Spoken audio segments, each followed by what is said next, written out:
প্রিয় মুক্তাগাছাবাসী, দীর্ঘদিন পর আমরা এই মুক্তাগাছা শহরে মিটিং করার সুযোগ পেয়েছি। 18 বছর আমরা পরাধীন ছিলাম এই স্বাধীন দেশে। 5ই আগস্ট এই দেশ স্বাধীন হয়েছে। আমরা স্বৈরাচারী সরকার এই দেশ ছেড়ে পালিয়ে গেছে। এই পালিয়ে যাওয়ার পিছনের অনেক ইতিহাস আছে। এখানে অনেক মানুষের জেল খাটা আছে, অনেক মানুষের মায়ের বুক খালি হয়েছে, অনেক মানুষ আত্মাহুতি দিয়েছে। আমাদের ছাত্র ভাইরা, এই বৈষম্য বিরোধী আন্দোলনের ছাত্র ভাইরা, তাদের প্রায় আনুমানিক 1000-এর উপরে ছাত্রদেরকে হত্যা করা হয়েছে। তাদের প্রাণের বিনিময়ে আজকের এই স্বাধীনতা আমাদের। সকলকে মনে রাখতে হবে কিভাবে এই আজকের পরিণতিতে আমরা আমাদেরকে ভুলে গেলে চলবে না। আপনাদের সকলকে মনে রাখতে হবে সারা বাংলাদেশের বিভিন্ন জেলায়, বিভিন্ন থানায় স্বৈরাচাররা ঢুকেছে। আওয়ামী লীগের দোসররা আমাদের সাথে ঢুকে স্বৈরাচারী কার্যক্রম করে লুণ্ঠন করেছে, মানুষের বাড়ি ঘরে অ্যাটাক করেছে। সেগুলো করতে দেওয়া যাবে না। মুক্তাগাছা শান্তিপ্রিয় এলাকা। সারা জীবন এই 18 বছরের আগে মুক্তাগাছার নেতা ছিলেন মোশাররফ হোসেন সাহেব। সারা মুক্তাগাছাতে শান্তি ছিল। তখন কোনো দল মতের বিভেদ মুক্তাগাছায় ছিল না। মুক্তাগাছায় সমস্ত ধর্মাবলম্বীরা একসাথে বসবাস করেছে।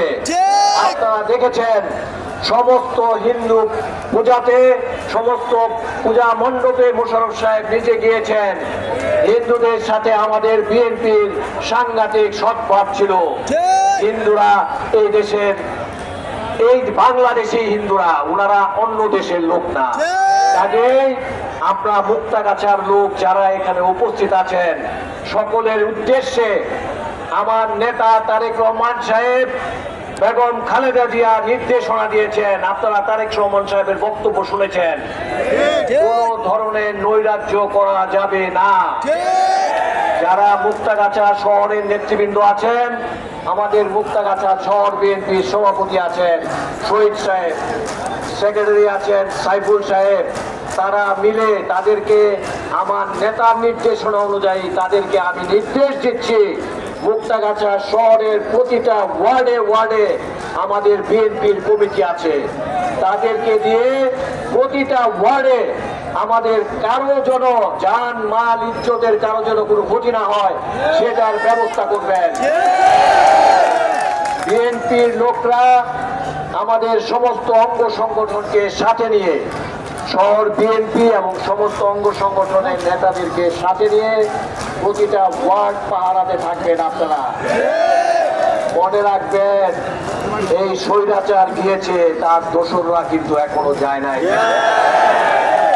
তারা কিন্তু এখনো তৎপর আছে আমাদের ভিতরে ঢুকে পড়ার জন্য। আপনারা দেখবেন সুযোগ পেলেই তারা বিভিন্ন জায়গায় লুটপাট করছে। খুঁজে দেখবেন সেখানে বিএনপির কোনো লোক নাই, কোনো ছাত্র নাই, কোনো বিএনপির নেতা নাই। এরা কারা? তাদের ব্যাপারে সচেতন থাকতে হবে।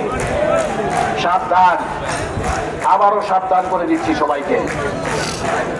এই যে শহর বিএনপির আমাদের শহীদ সাহেব এবং সাইফুল সাহেব, তার সাথে 2 জন সাংগঠনিক সম্পাদক আছে, সবাই মিলে শহরের রক্ষা কমিটি তারা করবে আজকে রাতের ভিতরে, এবং আজকে রাতে থেকে পাহারা দিবে।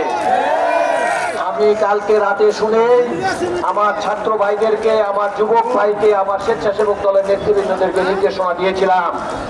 আশা করি তারা সমস্ত এলাকা পাহারা দিয়ে রেখে রাখার চেষ্টা করবে।